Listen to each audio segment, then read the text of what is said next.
आज आप जानते हैं हाल ही में चीफ जस्टिस काजी फाइज ईसा की प्राइवेट मुलाकात हुई है चीफ इलेक्शन कमिश्नर सुल्तान मिस्टर सिकंदर सुल्तान राजा के साथ। अब ये जो मुलाकात हुई है ठीक है प्राइवेट हुई थी, लेकिन समझ नहीं आई कि इस मुलाकात में ऐसा क्या हुआ कि उन्होंने हाई कोर्ट के आए हुए फैसले पर दरख्वास्त दायर की है, जिसकी वजह से बाकी तमाम सियासी जमातें PMLN, IPP, PPP ने फरीक बनने का फैसला कर दिया है। फिर अगर बात की जाए PTI की एक पेटिशन की, जिसमें कहा गया था कि ब्यूरोक्रेसी के जो ROs है, रिटर्निंग ऑफिसर्स है, वो नहीं होंगे, जबकि उनकी ट्रेनिंग भी शुरू हो गई थी।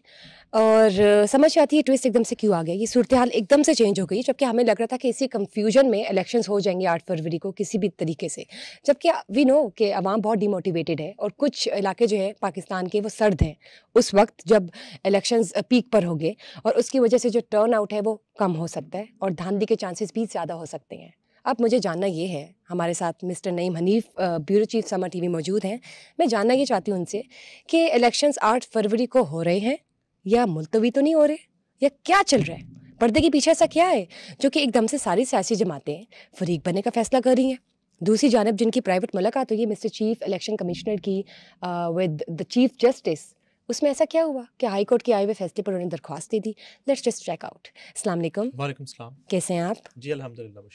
मुझे ऑब्वियसली आप सुन रहे थे, मुझे ये जानना है कि मुलाकात में क्या हुआ है, ये जो प्राइवेट मुलाकात हुई इनकी। नहीं देखिए, उस मुलाकात को हम किसी भी उस नज़र से ना देख सकते हैं, ना ही उसको उस तरह डिस्कस कर सकते हैं। वो एक इलेक्शन से पहले एक रूटीन की मुलाकात थी, और उससे पहले जो मोअज़्ज़ज़ अदालत का लाहौर हाई कोर्ट का एक फ़ैसला आया था ROs को काम से रोकने के हवाले से, जो पिटीशन थी एक्चुअली PTI की। तो बिल्कुल इसमें क्लियरिटी है, मुझे तो कोई अभाम नहीं है कि PTI जो है, वैसे तो तमाम जमातें कह रही हैं कि इलेक्शन जो है ना 8 फरवरी को होना चाहिए, बर वक्त होना चाहिए, अब इलेक्शन में डिले नहीं होना चाहिए, हमारी मुकम्मल तैयारी है, हम तो लड़ने के लिए तैयार हैं, हम तो जो है ना वो बिल्कुल मुकम्मल तैयारी के साथ है। अभी मैं सुन रहा था मरियम औरंगजेब को, वो तो कह रही थी कि बस कल वोटिंग करवा दें आप, इतनी हमारी तैयारी हो गई है, और हमने तो फैसला कर लिया टिकट्स कहाँ पे देने हैं, किन हलकों में कौन लड़ेगा, किसको उतारना है, और मियां नवाज शरीफ फैसला कर चुके हैं। इसी तरह की गुफ्तगू पाकिस्तान पीपल्स पार्टी की तरफ से की जा रही है, इसी तरह की गुफ्तगू IPP की तरफ से सामने आ रही है, और ये तीनों पार्टीज जो हैं, अभी जो ताज़ा तरीन इस वक्त दरख्वास्त जब हम बात कर रहे हैं, जो पिटीशन दायर की जा रही है और उसका प्रोसेस जारी है सुप्रीम कोर्ट में इलेक्शन कमीशन की तरफ से कि वो लाहौर हाई कोर्ट के जो सिंगल बेंच का फैसला है उस पर नज़रसानी करें, और ताकि इलेक्शन का जो प्रोसेस है वो सबूताज ना हो सके, और 8 फरवरी को बर वक्त जो है इलेक्शन हो सके, और 17 दिसंबर को इलेक्शन का 54 रोज़ा जो शेड्यूल है वो जारी किया जा सके। इस पिटीशन के साथ इस वक्त जो है इलेक्शन कमीशन के वकला सुप्रीम कोर्ट में मौजूद हैं, और सुप्रीम कोर्ट आज फिर इस वक्त जब हम बात कर रहे हैं, और मेरा ख्याल है मगरिब की चल रही है, जो है वो नमाज हो चुकी है, और ये वक्त है कि कोर्ट खुल चुकी है, और सुप्रीम कोर्ट का कोर्ट रूम नंबर 1 जो है इस वक्त उसमें तमाम तर तैयारियां मुकम्मल हैं। 5 रुकनी बेंच जो है वो तश्कील पा चुका है इस केस की, और पाकिस्तान का मुस्तकबिल ज़ाहिरी बात है इस केस से वाबस्ता है, और बिल्कुल इसमें तमाम जो पार्टीज हैं तीनों, पीपल्स पार्टी, मुस्लिम लीग नून और IPP, वो भी फरीक बनने जा रही हैं। उन्होंने भी अपने अपने लीगल डिपार्टमेंट्स को, अपने अपने लीगल सेल्स को, अपने अपने वकला को इस केस में फरीक बनने के लिए पिटीशंस तैयार करने की हदायत कर दी। अच्छा, मतलब बिल्कुल बिल्कुल इस वक्त जो है बिल्कुल पीपल्स पार्टी के वकला भी यही काम कर रहे हैं इस वक्त इस्लामाबाद में, मुस्लिम लीग नून के वकला भी यही काम कर रहे हैं इस्लामाबाद में, और अभी डॉक्टर फिरदौस आशिक अवान ने कुछ देर पहले बताया, सेक्रेटरी इंफॉर्मेशन है इस्तेकाम में पाकिस्तान पार्टी, उनके वकला भी इस वक्त इसी काम में मसरूफ हैं, अपनी अपनी पिटीशन दायर करने के लिए वो फरीक बनने जा रहे हैं इस केस में। इसका मतलब ये हुआ कि एटलीस्ट ये तीनों पार्टीज तो चाह रही हैं कि 8 फरवरी को इलेक्शन हो जाएं, बिल्कुल, मगर PTI ने एक अजीब सा जो है एक नुक्ता निकाला कि ब्यूरोक्रेट्स जो हैं वो ROs का रोल जो है उनके पास नहीं होना चाहिए, मोअज़्ज़ज़ जजेस के पास होना चाहिए। अच्छा, इसमें जो है ना एक अदम एतमाद कर दिया उन्होंने ROs के ऊपर, कि जिन ROs को एक ट्रेनिंग का सिलसिला इलेक्शन कमीशन ने शुरू करवाया है, वो ROs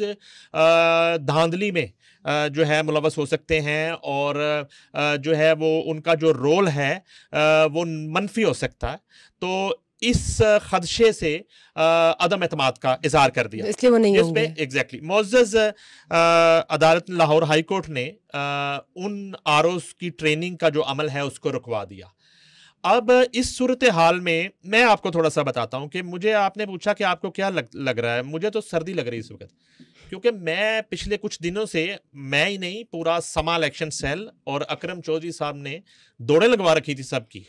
और इफ्तिखार साहब जो है ना इलेक्शन सेल और डायरेक्टर न्यूज़ से लेके और हमारे जितने एंकर्स हैं, हम लोग जो है ना एक रोड टू इलेक्शन के नाम से शोज कर रहे थे, हम लोग हल्कों में जा रहे थे और जो है ना मैंने खुद 2-3 हल्के कवर किए जाके, हम लोग आवाम से मिले और लोग भी इस वक्त इलेक्शन चाह रहे हैं। हमें कहीं भी जो है ना ही को मुस्लिम लीग नून का जो वोटर मिला उसके यहाँ, ना ही को पाकिस्तान पीपल्स पार्टी के वोटर की तरफ से, ना ही आईपीपी के किसी वोटर की तरफ से हमें इस तरह का कोई तासुर मिला कि इंतखाब जो है वो मुलतवी होने चाहिए या फरवरी में नहीं होने चाहिए या इस साल नहीं होने चाहिए, इस तरह का तासुर हमें नहीं मिला कहीं। मतलब डिमोटिवेशन या इस तरह की कोई बात नहीं, बिल्कुल भी। हाँ, जो आपने बात की, चंद इलाकों का एक इशू जरूर था कि जैसे आप